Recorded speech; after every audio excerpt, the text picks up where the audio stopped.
el tema de la captura de la alcaldesa de Soyapango, Nercy Montano, a la cual pues se le sumaron 3 delitos por parte de la Fiscalía que tienen que ver con el tema de la administración, con el tema de la eficiente y un poco de retención de cuotas. ¿Cómo examinan ustedes situaciones como esta para comenzar un poco en el panorama de buscar argumentos que nos permitan llegar a ese planteamiento que se hacía desde la perspectiva del presidente de la República, de decir, bueno, miren, bajémonos a unos 50 municipios de los 262 que tenemos, ¿no? Bueno, yo creo que parte de lo que estamos viviendo ha sido producto de malas administraciones. Retomo las palabras que en su momento dio el ministro de Hacienda en Casa Presidencial a un grupo de no menos de 60 alcaldes en funciones, y hablaba que en el caso de la reducción del FODES, que tiene mucho que ver con la situación que se va a plantear en relación a la reducción de municipios, hablaba que había, en el caso de esa reducción, había gente que, o municipios o alcaldes, que íbamos a pagar aquel dicho famoso, justos por pecadores. Lo que estábamos viendo con estos casos que están saliendo a la luz, de municipalidades alcaldes que por primera vez se aumentaron sus sueldos, hicieron fiestas patronales con bombos y platillos, ¿no? Bombos y platillos, sabiendo que había un escenario que había que cuidar, de necesidad de cubrir un pasivo laboral. No solo pasivos, porque pasivos laborales, salarios, prestaciones. Es un descuido administrativo de parte de la cabeza principal, que es el alcalde. La persona que custodia los fondos de una municipalidad es el tesorero, y él es el responsable directo de hacer los pagos de las AFP, los descuentos de los trabajadores, es responsabilidad del tesorero. Pero los salarios, la primera persona que está obligada a velar, preocuparse e interesarse porque se cumpla con esa obligación es el alcalde. El tesorero deberá de buscar la forma de cómo, pero tendrá que pagar los salarios. Yo creo, Ernesto, aquí hay 2 temas interesantes. Uno, la propuesta de una posible reducción de los municipios. Yo siempre he estado de acuerdo en que 262 municipalidades para la extensión territorial que tenemos en nuestro país, yo siento que es exorbitante la cantidad de municipios. Yo sí estoy bajo la óptica que es importante hacer el agrupamiento. Naturalmente que esto necesita un estudio, porque hay que ver... Más específico sobre esto. ¿Sí? El estudio geográfico, el estudio poblacional, la producción económica de los municipios, la fuerza de trabajo de los gobiernos locales, los niveles de recaudación, el desarrollo que ha tenido. Es decir, hay una conjugación de hechos que deben ser tomados en cuenta al tomar una decisión para tomar una decisión. Yo, en lo personal, Neto, y lo voy a decir con mucha propiedad, sí he sido un gran defensor del municipalismo. Desde el espíritu de la Constitución de 1983, donde se garantizaban por qué se creaban los municipios, lamentablemente, y eso hay que decirlo, lamentablemente muchos, y sobre todo las cúpulas partidarias, no le dieron importancia al territorio. O sea, la preocupación de ellos fue la Asamblea Legislativa, y dejaron suelto a los alcaldes. Mi experiencia con respecto a las auditorías de la Corte han sido positivas, yo no me quejo. Aprendí y tengo varias cartas de gerencia, que es un logro tener cartas de gerencia donde no hay responsabilidades. Pero sobre ese contexto que se crearon los municipios, yo creo que el resultado de lo que estamos viviendo ahorita castiga a los municipios, pero culpa de las personas que administraron los municipios. La propuesta del presidente, como dice Roberto, yo creo que debería de sentarse una comisión, ¿verdad?, donde pudiéramos estar, podían estar alcaldes con experiencia, alcaldes nuevos, ver la perspectiva que obviamente en lo personal me preocupa a mí, que es la parte de los empleados, que es la parte de los servicios. El municipio es, por ende, la institución más cercana al ciudadano. De acuerdo al número poblacional, de acuerdo a ese número, tiene derecho al número de concejales, de acuerdo al número de población. Entonces, al agruparse, los municipios podrían tener derecho a colocar concejales dentro del gobierno municipal, porque no se puede dejar al margen un municipio, es decir, abandonado. Habrá que, como dije antes, ver primero cómo lo integras, su nivel poblacional, sus condiciones económicas, cuáles son sus atributos, sus deficiencias, qué hay que hacer. Una pregunta lógica sería, bueno, si hoy en día están mal y así para darles cobertura a las necesidades de todos, probablemente cambie. A mí me gusta la idea y yo siempre la abracé, porque me encontré con municipalidades que gobernaban 8,000 habitantes, por ejemplo, pero no tenían recursos, solo dependían del FODES. Entonces, ¿qué posibilidades de desarrollo tienen? Estaban prácticamente castigados, sacrificados y sin posibilidades de alcanzar el desarrollo que alcanzan los municipios, que por naturaleza de infraestructura, de ubicación estratégica, etcétera, han tenido la suerte, la fortuna de que se instalen negocios, como el caso de Sonsacate en este momento, que Sonsacate se ha convertido en un polo de desarrollo económico en el departamento de Sonsonate, con la llegada de grandes empresas que son cadenas y que son franquicias y que se han instalado en el municipio de Sonsacate. Entonces, pero, ¿qué ocurre? Tenemos que darle a Sonsacate una muy buena administración.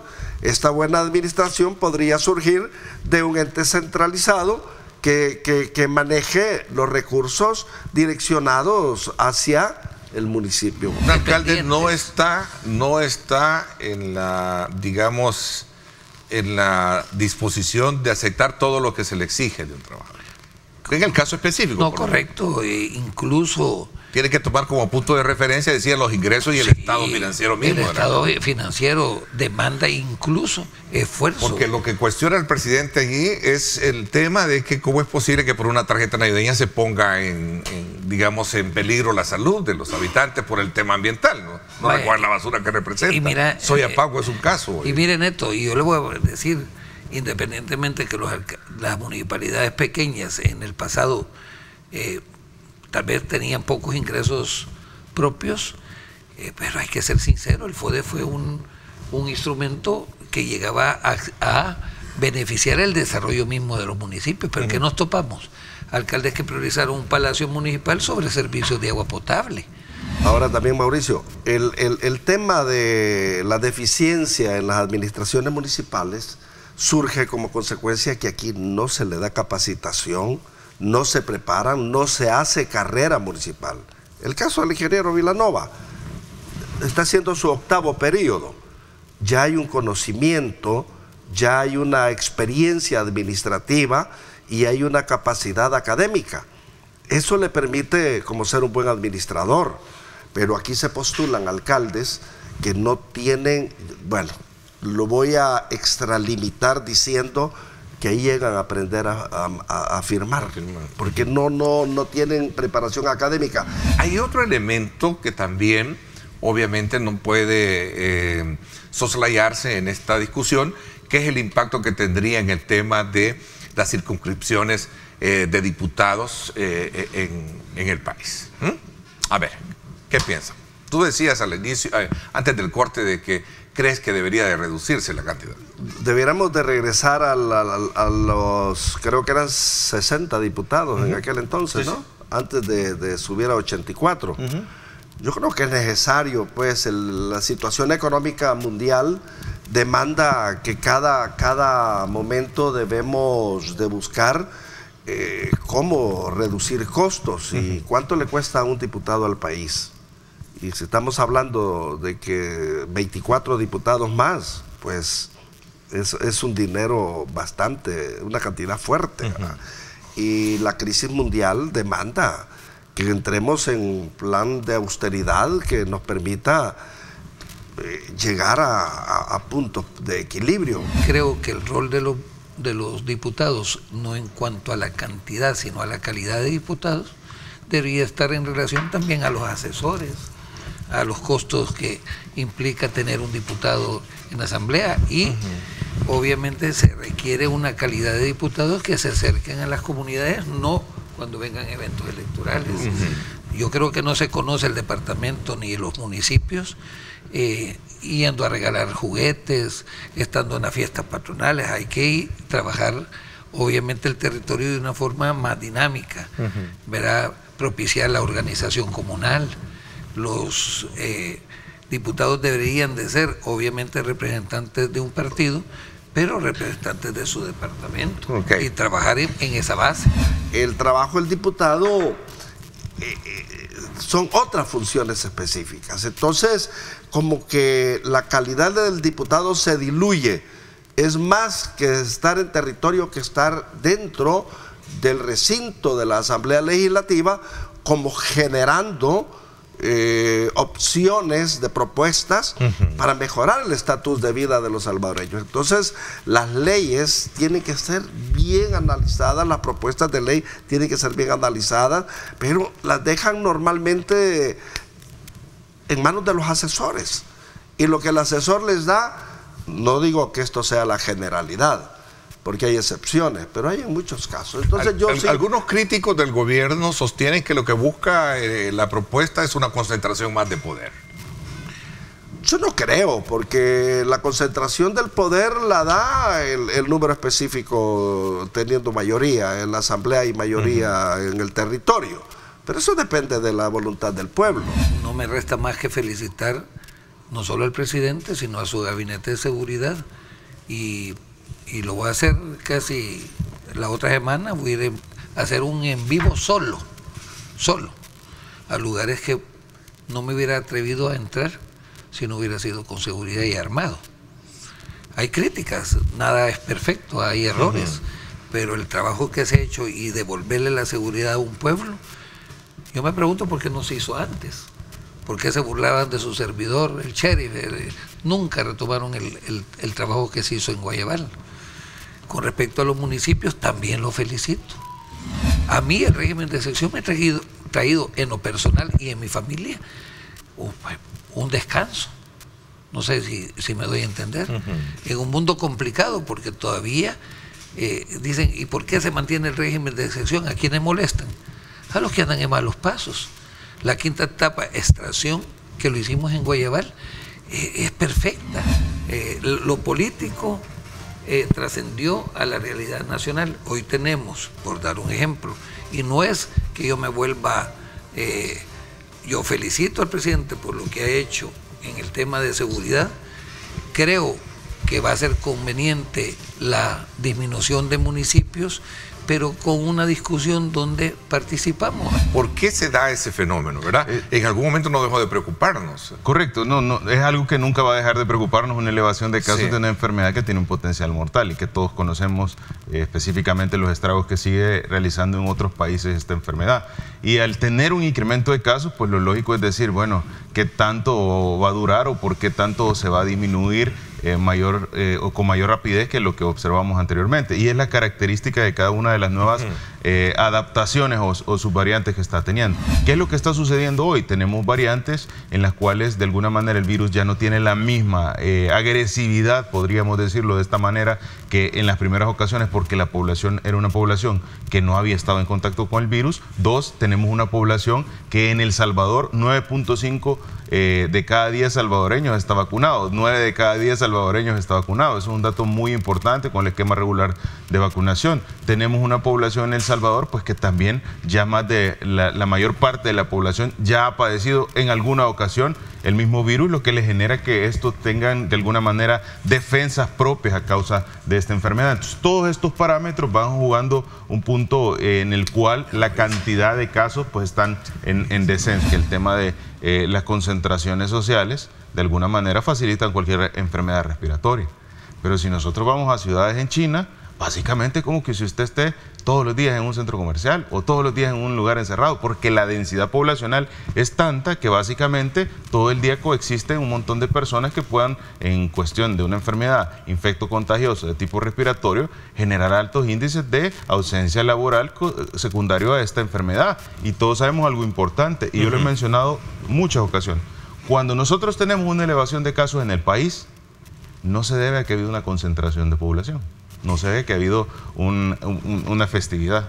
Siempre hemos mencionado como es acorde la aparición de elevación de casos con la aparición de una subvariante de preocupación en el territorio, un cambio en el RNA del virus.